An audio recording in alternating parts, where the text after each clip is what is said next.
The Badge to the Bone podcast contains adult language, mature themes, psychological nudity. Viewer discretion is advised. The opinions expressed here are ours and ours alone. Buckle up.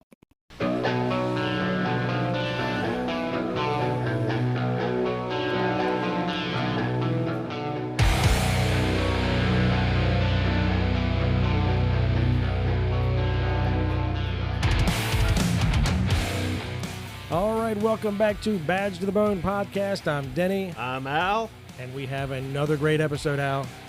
Oh, yes. Are you ready? I'm ready. Let's get her done.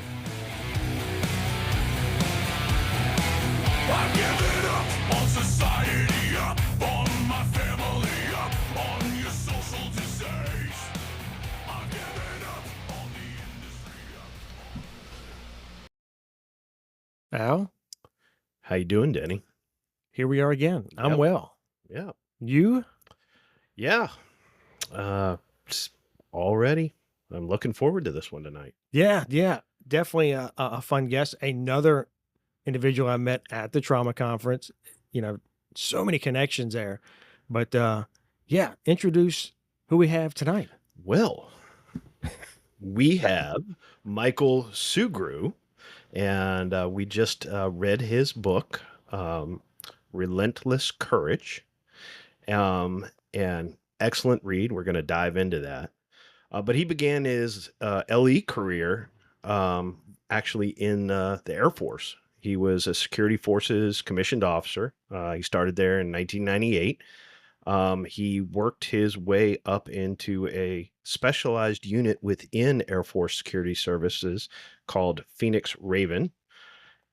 He served as a flight leader, flight commander, senior watch officer, chief of a command post, and chief of security forces, deployed all over the U.S., Europe, Middle East, and South America. And he left the Air Force in 2004 and went into civilian policing. He joined the Walnut Creek Police Department in California, where he held a number of positions there. He was patrol officer, EVOC instructor, FTO, special investigative unit detective, undercover. He did narc stuff, public information officer, and ultimately up to patrol sergeant. He received the department's Distinguished Service Medal in 2014 for heroic and life-saving actions as part of an officer-involved fatal shooting in 2012. He ultimately left law enforcement in 2018. He is now a peer volunteer at the West Coast Post-Trauma Retreat and an ambassador for Save a Warrior. So very active in the things that we talk about. Yeah, pretty extensive. Mike, welcome. Thanks for having me. And are you good with Mike, or I could call you Michael? I don't know if you like to be more formal. I'm good either way. It doesn't matter. Mike, Michael, Sugar, whatever you want to call me. It's all good. Sugar. Oh, it's going to be that kind of show. We got sugar tonight. Man, How you doing? Man, it's so good to have you. And I saw you present at the Impact of Trauma conference here in Virginia, and man, that was awesome. That was really good. The conference was unbelievable. I mean, the lineup of people that they had, the speakers, was unlike anything I've ever seen. I mean, usually you go to a conference, maybe there's one, two good speakers, but this conference literally had back-to-back just phenomenal speakers. So it was amazing. Yeah, Chris does a really good job with it. He really does a good job of finding some good, solid speakers. But Once again, rub it in that I wasn't there. you missed it, man. I know. And you got to kick it off. And it was just like, oh, wow. Okay, so this is going to be awesome again this year. So it was great. Well, Mike, you were definitely on that short list of people that when Denny got back, he's like, oh, we got to talk to him. So, No, absolutely. And it's even better that we got to meet in person first, because usually when I do these podcast interviews, I never get to meet the host in person. So to actually, meet him ahead of time, and now here we are a few weeks later. So this is great. Absolutely. So where do we want to start? well, I literally just finished the book yesterday. Me as So well. I really want to talk about the book. Yeah. Yeah. No, me too. And really that the book just seems to just encompass your entire civilian law enforcement career. Yeah, Eh, the book is something I never planned on and I never envisioned it. And I kind of have to tell you the quick background on how this all happened. So I medically retired in 2018 from post-traumatic stress injury, and honestly, at that time, I was still embarrassed and ashamed to even talk about why I had retired and to talk about the things that I'd been through, and so I was pretty private about this stuff.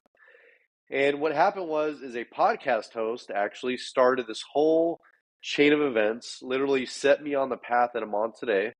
His name was Danny Bird. I didn't know him.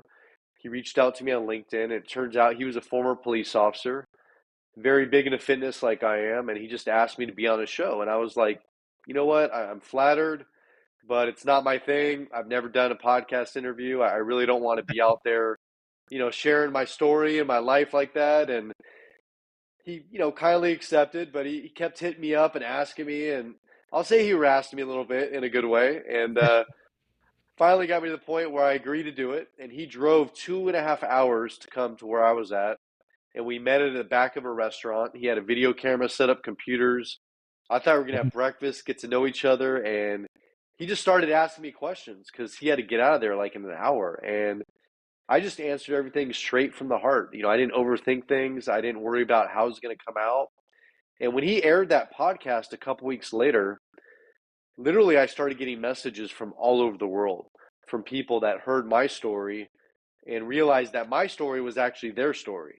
And they started sharing with me all the same parallels of things that they had gone through, of the feelings they had experienced, on the toll of the job, on their families, on their health, on everything. And that set me off on just a series of podcasts. Eventually, I started speaking. And then right before COVID happened, this is where the book comes into play. My co-author, Dr. Shauna Springer, an amazing, amazing woman. She's a licensed psychologist. She's worked with combat veterans most of her career.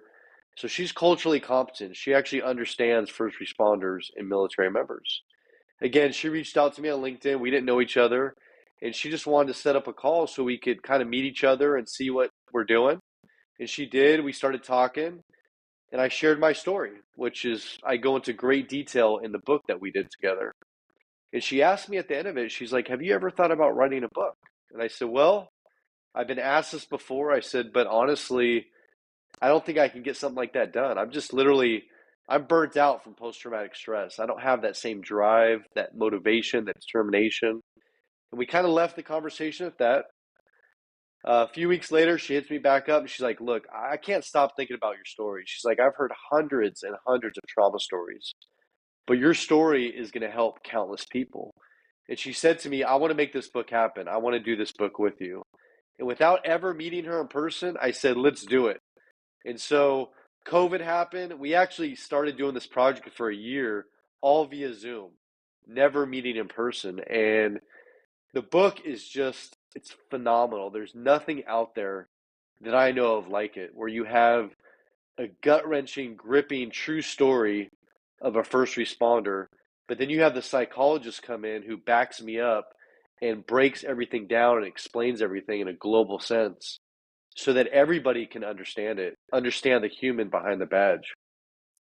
That was a really nice kind of juxtaposition that I'd never seen in a book before, particularly like something on this subject matter, to be able to get your words and your thoughts on a particular aspect of your story and then have her come in and put that more scholarly spin on it, if you will.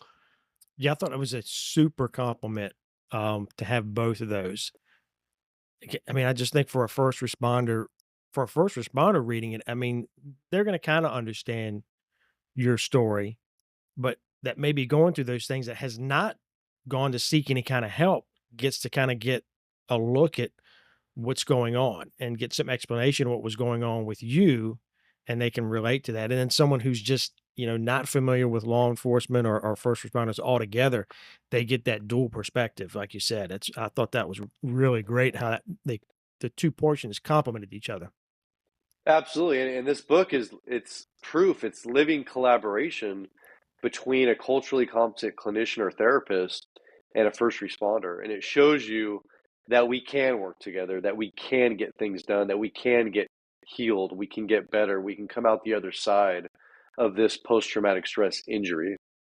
Yeah, I just like the idea of there are, like you say, culturally competent counselors out there that not only are able to work with first responders, but want to work with first responders, have a drive to work with first responders. And I think her drive to get that book and putting that drive into you says a lot to get that done.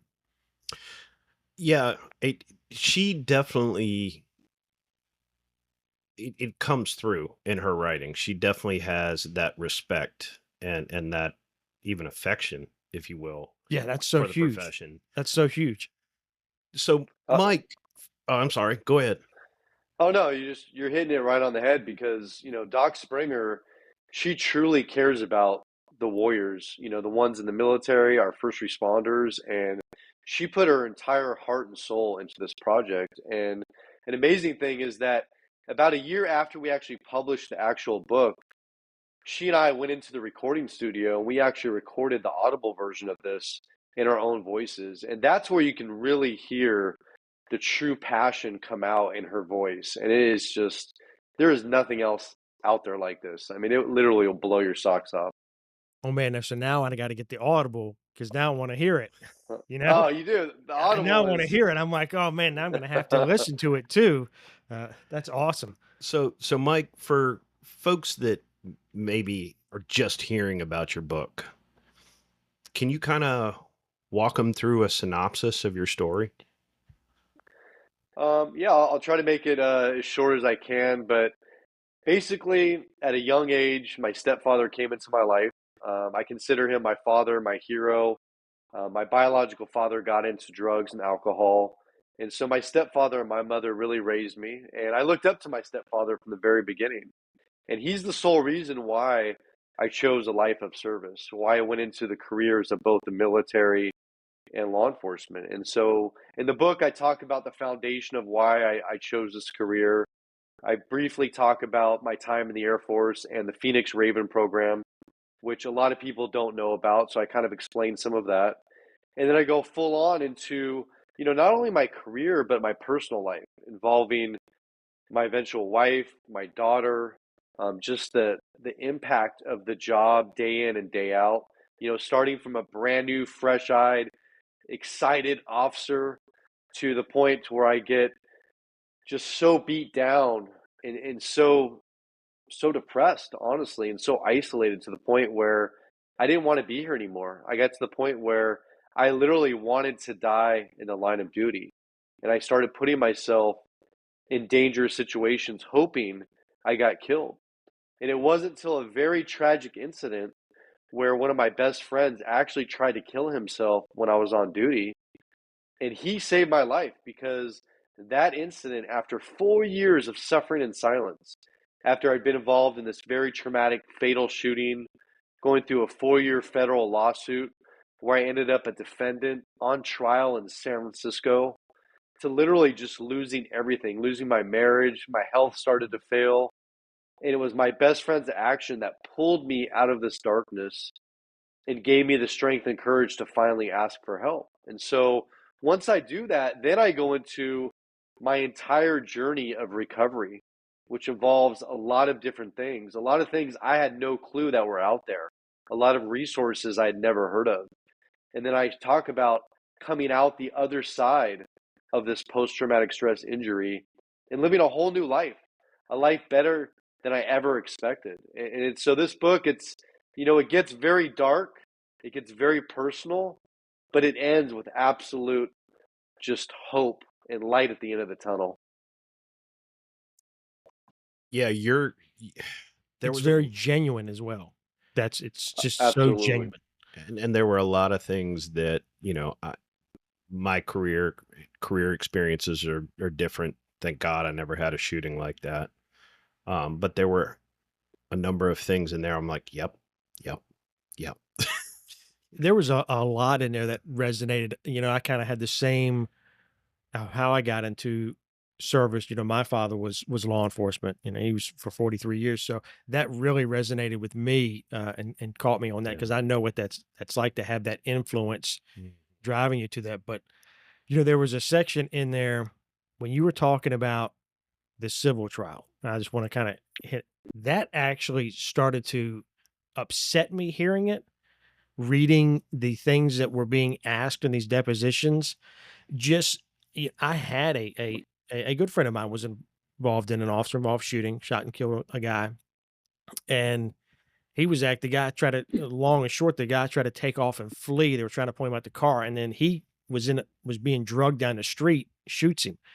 Well, that prosecuting attorney charged the officer. He was charged criminally, and sitting through that trial, it was that same thing. The shit that they were asking, the stuff that they were trying to just create some sort of doubt in a jury's mind, any way they could, with any kind of ridiculousness they could throw out there. And I'm just sitting there going, "Is that a real freaking question?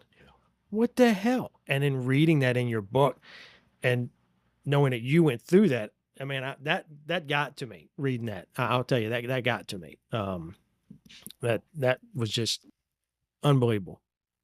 Well, yeah, to be a defendant in court, literally, with everything on the line. And the facts are, not to go into great detail about my shooting because people can read about that in the book, but, the fact is that we saved a couple. I mean, literally, there was a Yeah, man yeah, with a huge butcher knife that broke into a condo, was literally stabbing this knife through their bedroom door, trying to get to them to kill them.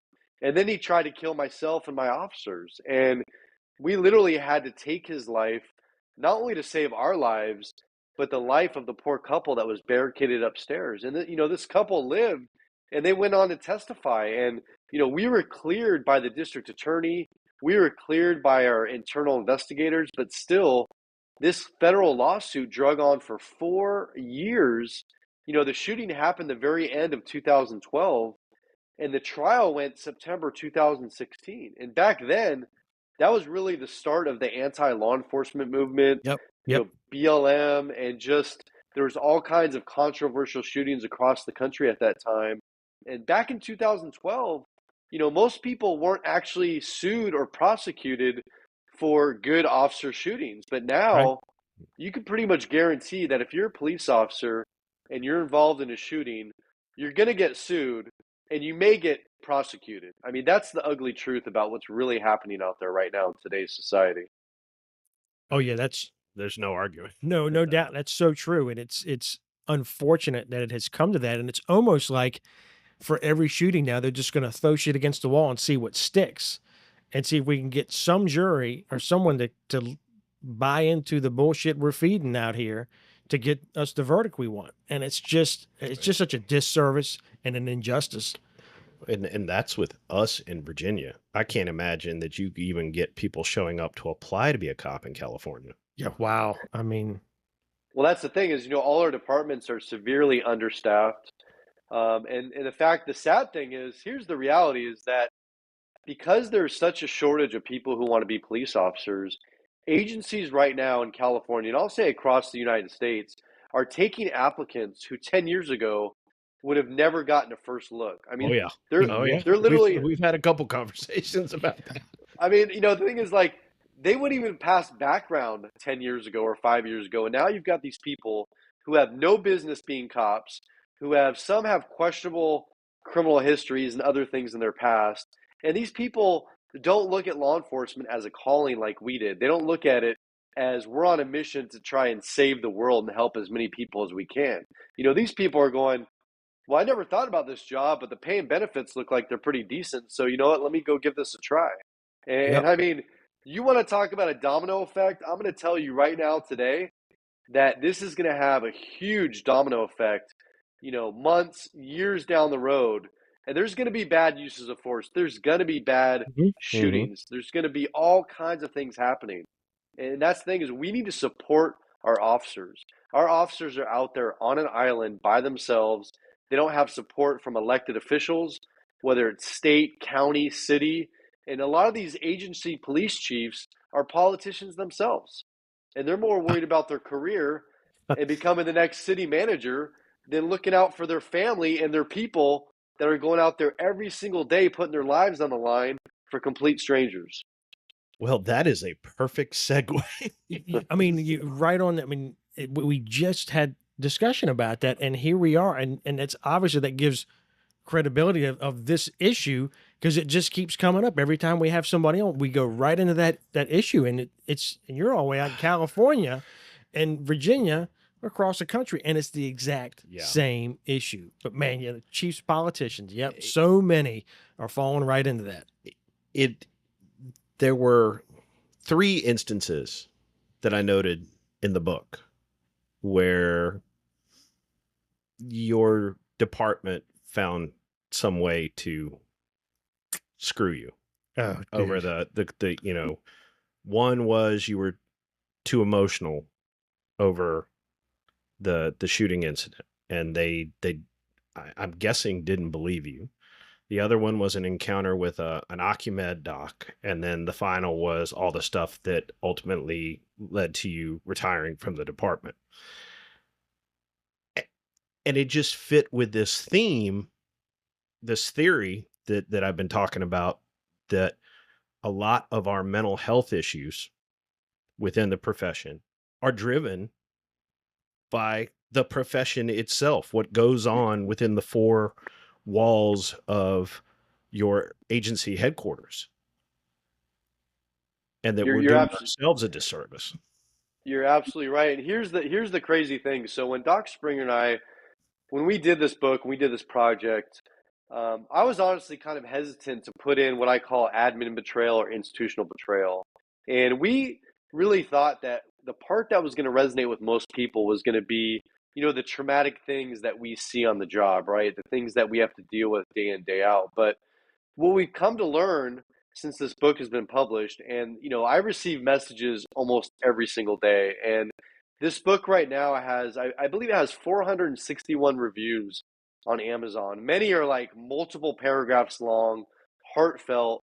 And the number one thing that is resonating with readers and listeners is institutional betrayal or admin betrayal. And that is, in my humble opinion, what pushes most officers, and I'll say all first responders, firefighters, paramedics, dispatchers, police officers, that's what pushes us over the edge. It's not the horrible things that we see on the job, but when we finally need help, when we finally turn to what we thought was our family, our blue family, our red family, and we say, look, I need some help here. I can't do this anymore. And when that family turns their back on us, that is what pushes officers over the edge into suicide. And suicide is the number one killer of all first responders. We are much more likely to die by our own hands than the hands of another. And that is a fact. And those numbers are going up. Yep. It's not getting better. It's not. That is so true and absolutely, excuse me, on point.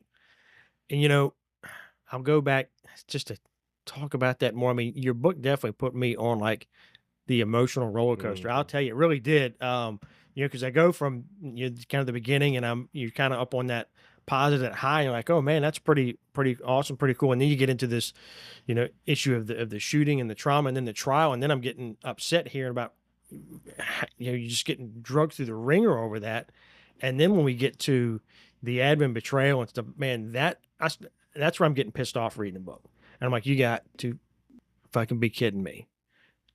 I mean, it was unbelievable. And unfortunately, I know officers, I'm very familiar with officers that have gone through the same. And I just don't get it. I mean, we've both heard those stories and absolutely seen that. But as an agency, how do you do? I mean, you go through all this, and then you have that incident where you save lives. You do exactly what you have sworn oath to do, what you came to the job to do.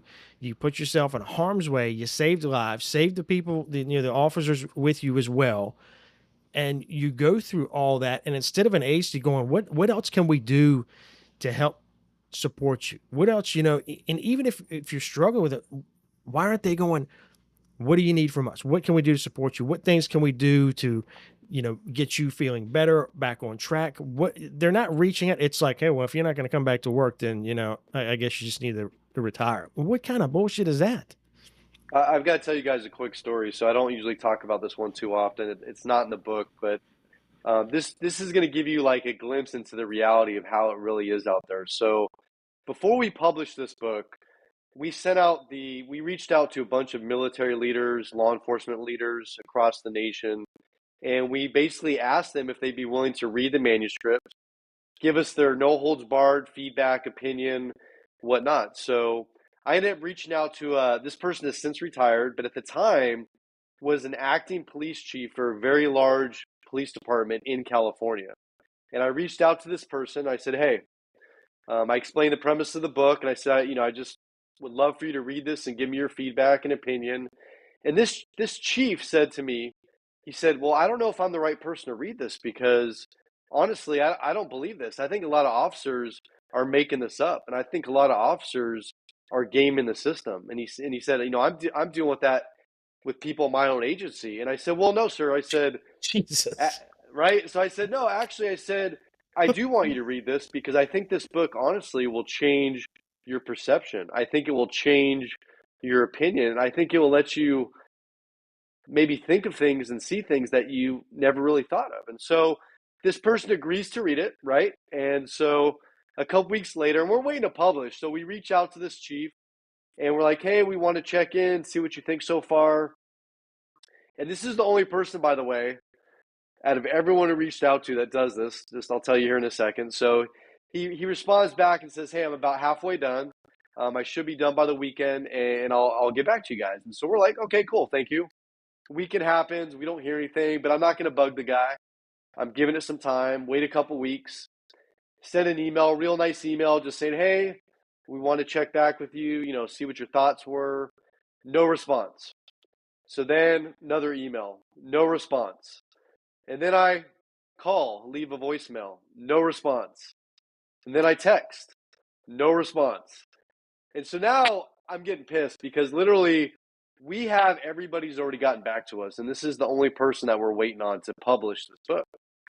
And so I don't hear back. And finally I send this chief a message. And it was not a nice message. I basically said, "Look," I said, "if my father knew how you were treating his son, he would roll over in his grave right now."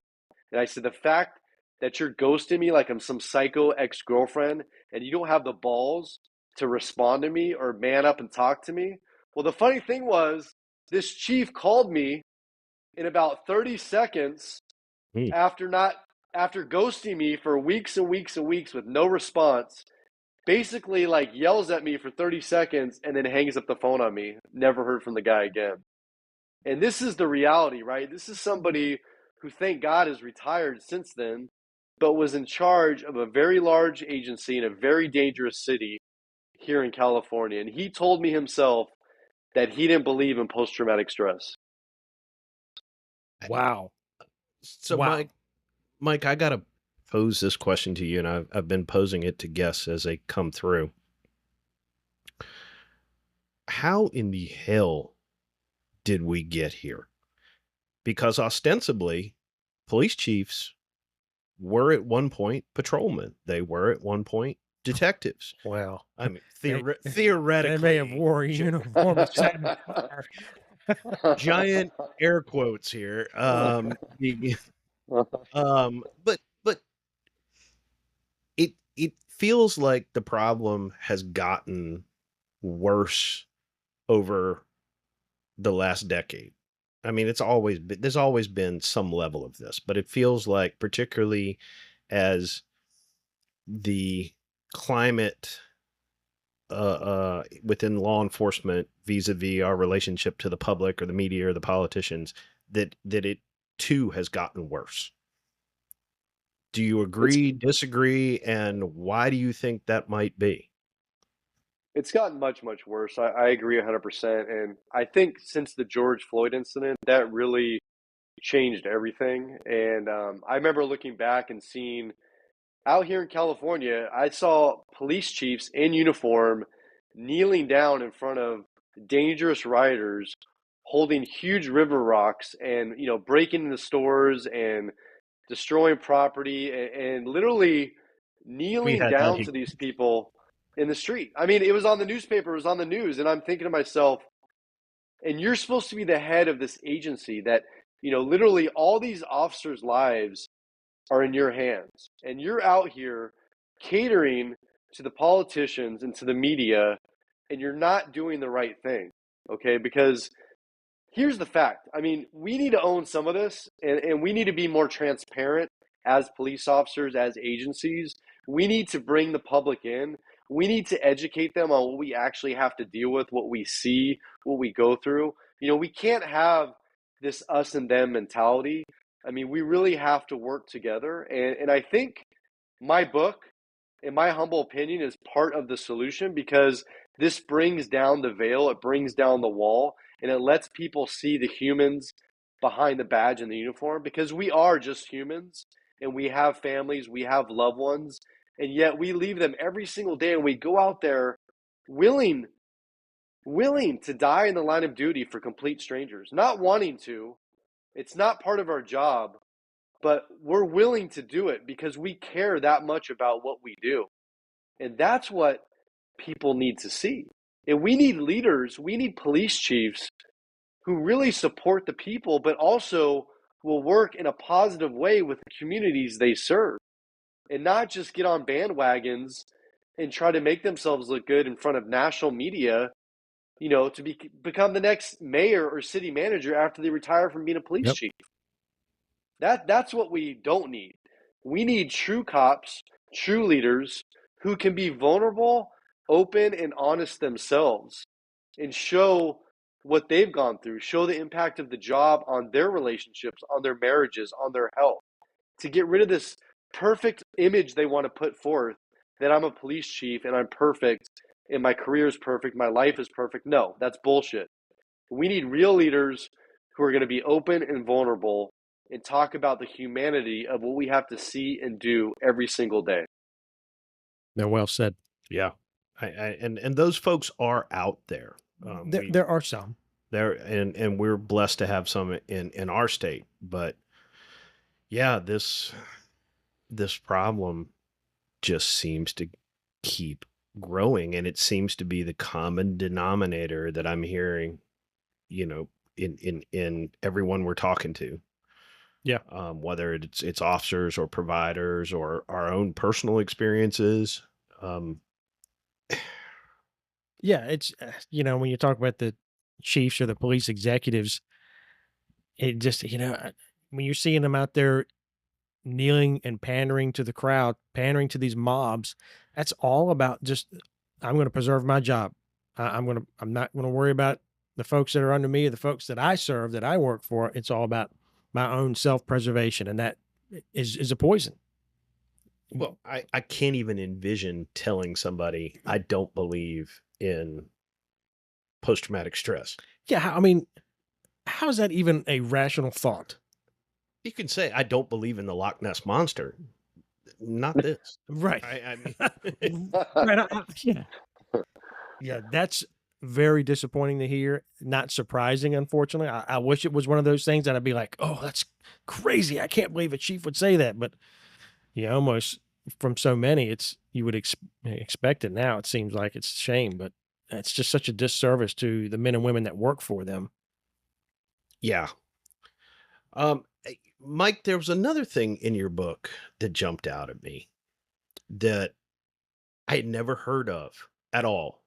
Absolutely nothing. And it was the stellate ganglion block treatment. Did I say that Yes. correctly? You did. SGB, correct. And Good job, Al. I'm good with my words. So, I had heard absolutely nothing on this. Yeah, I hadn't either. And to the point where I was reading the book, and then I went and, went through old Google and started looking stuff up about it. And I was like, this seems like it's a miracle. Can you talk about that procedure? I mean, and how it's helped you, and because it was all brand new. So honestly, I'd never heard of it either. And when I had that initial phone conversation with Doc Springer before we decided to do the book, That's where she first told me about stellate ganglion block. That's the first time I had heard of it. And honestly, when I heard her say this, I was like, this sounds like a bunch of bullshit. I mean, I just Well, that was my honestly, first reaction. I'm going to be honest. yeah. Mumbo jumbo. I was just like, I didn't say that to her, of course, but I was thinking to myself, like, this is too good to be true. Like, I've never heard, why have I never heard of this? Like, what's going on here? And so after we ended that phone conversation, I started doing my own research as well. And literally, there was a 60 Minutes episode on this years ago. You can Google it, like right now, type in 60 Minutes episode on stellate ganglion block, and it'll come up. And it has military members on there who are being interviewed and talking about this. But um, the procedure itself has actually been around for 100 years. So it was first used for pain relief, and it still is today. I mean, the procedure is very simple. It's basically an anesthesiologist who's a medical doctor uses an anesthetic, which is oftentimes used in childbirth or delivery, and they shoot it into a bundle of nerves in your neck, a very specific bundle of nerves. And they do this under imagery, so they're not just blindly doing this, but they do like a sonogram, an ultrasound, and they can see exactly where they're doing it. And for post-traumatic stress injury, they do it in a bundle of nerves that controls the primitive brain, which is the amygdala. And that's the part of the human brain that controls the fight or flight. It's those physical symptoms that you get from post-traumatic stress. And by putting the anesthetic in that bundle of nerves, it actually slows down those reactions, or it minimizes them to where you're not having these really intense physical symptoms of post-traumatic stress. Now, the procedure itself, and I've had it done, it takes literally like 10 minutes. I mean, the prep before and the prep after takes longer than the procedure itself. It's virtually painless. I didn't have any negative side effects, and I noticed instant changes. But I want to be clear here that this is not a cure for post-traumatic stress injury. The whole concept is that it allows you, by reducing these physical symptoms, it allows you to do the work that you need to do, whether that's counseling, therapy, going to like a week-long retreat, EMDR, talk therapy, group therapy, all these other things. It allows you to get focused and work on yourself. So I don't want to mislead people and think that stellate ganglion block is just going to get rid of post-traumatic stress injury. It's not going to do that. But for most people and many people, it's going to reduce those physical symptoms so that you can focus on what you need to do. That's pretty fascinating. Yeah, I was floored. And is this procedure being done nationwide? It is. So Doc Springer actually is the lead clinical psychologist for Stella. Stella is an organization based in Chicago by Dr. Eugene Lipoff. He's actually the one who discovered that this procedure, which was normally used for pain, could actually be used for the physical symptoms of post-traumatic stress injury. And they now train doctors all over the world. I mean, Australia, I think the UK, all over the United States on how to do this procedure. And so more and more doctors are starting to do this. And you can literally probably just go in your Google and say, anesthesiologists performing stellate ganglion block near me. And you're probably going to get a list of clinics or doctors who are performing this procedure. Man, so, it seems like a lot of, the therapy and counseling, different things you do, it always seems that, you made a good point that it's not going to, cure it or fix it. It's not a one-shot deal. And then there's other things you got to do. But I've noticed that most folks that do well and start to recover, it's more entailed. There's no one item that takes care of it all. It's usually a combination of things, whether it's counseling and medication or peer support and counseling, or but it's a combination of things. And to know that that's out there to help you be able to do the other things as well, that's awesome. Yeah, and we know Absolutely. that they're the physiological component Yeah. that comes with stress and PTSD issues, trauma response, and whether you're managing that through a mild antidepressant or you're going all the way to the SGB. Yeah. I mean, because it makes me wonder, how many out there are and I'm a huge advocate for counseling and stuff, but sometimes, folks aren't getting what they want out of it. And it makes you wonder, well, are they dealing with the other items that are not letting them focus on that counseling and get the benefit of the counseling? So I think that's a great resource. Yeah. Oh, I was just, again, I'd never heard of this before, and it just, and like you said, it's not a cure, but it's a major help. And Absolutely. It can be life changing. I mean, instantly life changing for many people. And you already said it, but and for myself included, and I know this from the volunteer work that I do, but most people that recover from post traumatic stress injury, it's a combination of different things that work for different people. There is no one single thing that works for everybody. Yep. And in fact, EMDR that I brought up, I've seen that work time and time again for many people, but for Yep. me personally, it didn't do anything. And so people need to realize that when you try these things, and you have to be open to trying new things, to keep that open mind and not put all your eggs in one basket and think that, hey, I tried this one thing, it didn't work, so I'm done. I'm not gonna try anything else. I'm just gonna, keep doing what I'm doing. I'm gonna drink alcohol.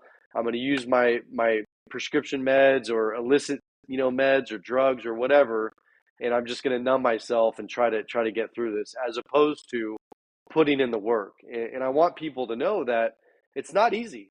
Recovery from post traumatic stress injury for me was a long road. It took a lot of work.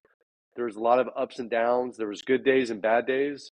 But I'm living proof that you can get through it and that you can come out the other side of this injury. Absolutely.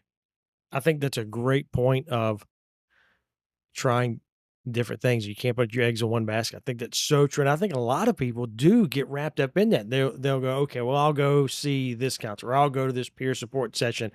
And then why didn't get anything out of it? So see, I told you this shit doesn't work. hmm And they fall back into that rut. But you do have to keep working at it. And you have to find that combination of things that work for you where you're getting the results. And it is, man, wildly different for everybody, it seems. It is. And there's things that I still do today to maintain my physical health and my mental health. There's things that I do every single day that are part of my routine that allow me to live this life. And like you said, it's work, it's maintenance. I mean, we go to the gym and we work on our physical bodies. Well, we need to do the same with our brains and our mental health. And there's things that we need to do to maintain that health. That's very true too. It is a maintenance. I feel like it never really will truly go away, but it's something you have to maintain. You'll never be the same person that you were before post traumatic stress injury, but I can take that a step further and say you're never going to be the same person you were before you signed up to be a first responder. I mean, the job changes us That's true. who we are as a Yep. person. And so, but I believe that today I'm actually a better person than I was. I look at things differently. I have empathy, I have compassion, I have understanding. I don't judge people. I used to be so black and white. If you broke the law, I didn't care what your circumstances were, why you did what you did. And now I look at things like alcoholism, addiction. I look at it totally different because I know so many first responders that are struggling with these same issues because it's their coping mechanism to deal with it. Now you mentioned you do some volunteer work as well. Yes. What kind So of stuff?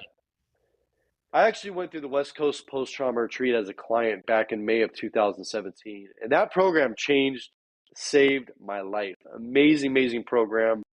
It's about a week long. It's a residential retreat only for first responders to deal with post traumatic stress injury. It started out here in California many years ago, but now there's locations all across the United States. And it's all run by volunteers. You've got clinicians and therapists, you have chaplains, and you have people like myself who have already gone through the program, some 6 months earlier, some 15 years early ago. And they go back and they give back to this program because that's how much we believe in it. And every time I go back, I literally see lives being saved. I mean, they say it's magic, right? I mean, it's what happens there. It's unbelievable. In just a week, how literally your whole life can change. Yeah, that's pretty good. Is it just in California? No, there's locations all over the United States. So I would recommend, and we have all these resources listed in the back of our book, but for people that are listening or watching this interview right now, just go on the internet and type in First Responder Support Network. And I'll say that again, FRSN, or First Responder Support Network. And the West Coast Post Trauma Retreat is part of that. And they've got listings of locations of, what the retreat is and all kinds of resources. So definitely check that out. Absolutely. We've talked about how we got here, Al, and I think things like this are how we start to try to reverse this. Mike, like things like your book being out there, the resources that are out there, putting those things out there, helps walk this back some. It helps the folks that are still out there. That's why I think it's so important to read books. It's so important for first responders like you to put their story out there. I find that is the most helpful. That's always been the most helpful for me through all of mine, is hearing all the other stories of what folks went through and how they made it out on the other side, because it gives you the hope. But it also is, well, I'm not the only person that has had to deal with this, or I'm not the only person that has been ashamed to talk to anybody about this stuff. And then you having that genuine, honest account and having the courage to put that stuff out there, I think that truly is a huge help for those out there struggling. It is. And the fact is, I'm not special, I'm not unique, and nothing that I've been through is. I'm just willing to talk about it. And we all have a story. I mean, both of you have a story. Everyone listening to this interview right now has a story. And we just need to get to a place where we change the culture, where we can feel comfortable and confident in a trusted environment that we can share these stories with each other. Because, I ask myself this day in and day out, but why is it as police officers, I can trust my brothers and sisters to have my back to the fullest? If there's an active shooter, if there's some domestic violence call, some huge bar brawl, right? I know they're going to have my back. I know they're willing to die to try and protect me or save me if necessary. But why is it I can't turn to any of them and have a conversation about my feelings or my emotions or about the impact of the shit that I'm seeing on the job, and then the resulting effects on my family and my marriage and my personal life? Like, why is it that we just can't have these conversations at work? I mean, we trust each other with our lives, but yet we can't talk about it. And then when I was in recovery, that's where, for the very first time in my life, I started going to these meetings I didn't know about. I started seeing a culturally competent therapist, and I started meeting tons of other first responders who were sharing their stories. And I'm like, well, this is how it should have been all along. And I wouldn't have gotten to this point. I wouldn't have gotten so messed up, because it would have just been a normal part of our routine and conversations where we're just getting the stuff off our chest and off our shoulders, and we're not keeping it bottled up inside. Yep. That is so true. I do think we've gotten a lot better. That yes. Now, maybe that's Than it just was. my own observation, because I look around, I look in the mirror, and I go, there's a lot of us that got problems, and there's a lot of us that No doubt. will talk about our problems to each other, even our worst problems. Sure.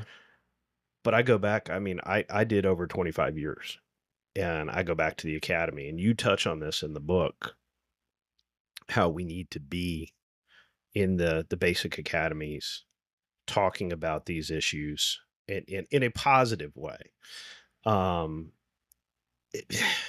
Maybe the first, certainly not at my academy, there was no discussion of this kind of thing in the academy environment 25, 26 years ago. First decade or so of my career, I don't think this ever. I mean, you just, No. nothing, No. zero. And it's really, as I got closer to 50, that, it came out more.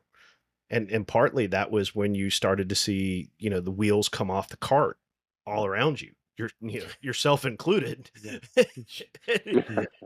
and the wheels start coming off the cart, and you're like, what in the hell is going on? Right. They didn't tell me about this 20 years ago. You're right. But you're right. You said that. I'm glad you said that in the book because it really it needs to be a part of the basic curriculum. I think you use your catchphrase, or I call it your catchphrase, is that smash the stigma. And I think, Absolutely, because that stigma is what prevents yeah, people from talking about this or asking for help. Because, I thought I was alone for so long. I thought something was wrong with me. I thought nobody would understand me, and I thought that it was weakness and shameful to admit any of this or to talk about my feelings or my emotions or the impact of what I was seeing. But I later realized, and it took years of recovery, that me asking for help was the strongest, bravest thing I ever did. It was nothing on the streets, it was nothing in the military, but it was literally saying, look, I can't do this anymore, and I need somebody to help me out here. well, I think things like your book and these conversations we're having right now are that path of smashing that stigma. That's going to be huge, but I think that's part of the equation to get there. Yeah, and I think we are getting there. It's a slow process. God knows we're not getting help from our elected officials and our admin, but I think we as a community of professionals are doing a pretty damn good job now Getting there. getting there. Things are But getting Mike, better, but lots yeah, more work to do. but Mike, thanks so much for your book. For taking this step to put that out. I mean, I'm thanking you personally for putting that together. It's definitely pretty tremendous. Great read. I hope everybody listening is going to snag a copy of that. But we talked about it earlier how the Doc Springer, her part in there complemented it so well. But thank you for getting that together, because it's things like that. It's first responders like you that are making the effort, that are going to drive this bus to help everybody else get through it. It really is. So, I mean, from me personally, thank you very much. Thank you. Thank you. This is my mission in life. This is my purpose, and none of this happened by chance. It all happened for a reason, and I can look back, and I wouldn't change anything that I've been through because it got me to where I'm at today. And this is my purpose. It's spreading this word, it's smashing that stigma, and it's normalizing this conversation. Mike, can we expect a follow up book from you Not anytime soon? not at this time. What I'm hoping for, honestly, is Mhm. that at some point this book gets turned into a screenplay, maybe a Hollywood movie. If Denzel Washington is out there, listening, or director of Training Day, or Jake Gyllenhaal, or director of Yeah, End of Watch, two of my favorite movies. there you go. Um, I'm hoping someday, it gets turned into a movie so that this can get a bigger audience, so that everyone can see the real human side behind what we do and what we see. And this is going to help change perceptions. It's going to bring us closer together, and it's going to let our communities understand, the heroes out there in uniform, putting it on the line every single day. Well, I'm not going to lie to you. After I got done with the book, I said this would make a really good movie. So, I Well, mean, listen to the you are Audible. out in California, so I mean, you Who knows, right? hopefully you get that done. But yeah, I think you're right. It's something that everybody needs to see, and I think film is the medium that's gonna reach the biggest audience. Absolutely. And the beautiful thing is right now, like I said, that Audible's out. This past Monday made it 12 weeks since it released, and the Audible is still the number one new release. And the Audible, it's going to blow your freaking socks off right now. I'm going to tell you, because it is not like a normal Audible. It's like you feel like you're watching a movie. I mean, you're going to hear the emotion. You're going to hear just the tenseness. I mean, you're going to hear the emotion. You're going to hear the passion. It's just from both Doc and I, it's straight from our heart and soul. And so, yeah, you know what? Read the book. But for people that don't have time to read, you're out there driving the patrol car, you're commuting to and from work, you're at the gym, pop in that Audible, and I'm going to tell you right now, you're going to feel like you're there. It is amazing. Well, y'all did a great job with it. You really did. Relentless Courage, outstanding book. We thank you so much for coming on the podcast. I'm glad we got to meet. I'm glad I got to meet you in person. it's awesome when the whole time reading the book, I'm like, man, I was standing face to face with this guy right here. And it was just awesome. And I was so excited to have you on, but it was awesome. Thanks so much for being on. It's my honor. Thanks for what you guys do. Like I said, I love the show, and everyone needs to listen to it. So you guys are doing great things. Keep it up. Thank you so much. Mike, how can our listeners find you online? So I'm on pretty much every platform out there. I tried to avoid it, but I gave in December, and I even got on TikTok and Oh, Threads, and I the know I Chi-Coms don't found you, didn't they? right, yeah. I don't do videos though. I don't do dancing videos, nothing like that. But I'm on Kittens and ice Facebook. buckets. Yeah, right. I'm on Facebook, LinkedIn, Instagram, Threads, Parlor, Truth, TikTok, you name it. Just type in Sergeant Michael Sugrue, Sugrue. You can find me on there. Send me a message.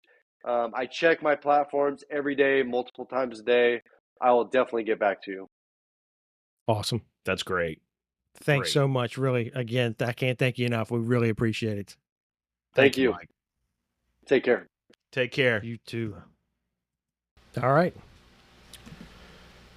That was a good conversation. Man, it really was. It really was. It was so great to have him on. I enjoyed the book, I did. and I think any of us that are on the job or have been on the job definitely need to read it.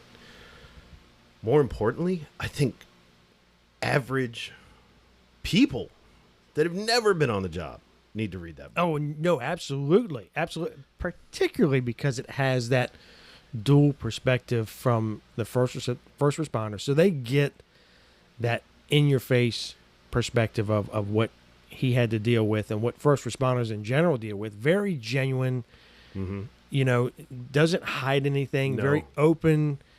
And then right after you get the counselor, the therapist view of what's going on and what they're experiencing and giving you a real good perspective of what he was dealing with. Explaining it in a a professional, Yes. clinical way, but at the same time not keeping it human and approachable and Yes.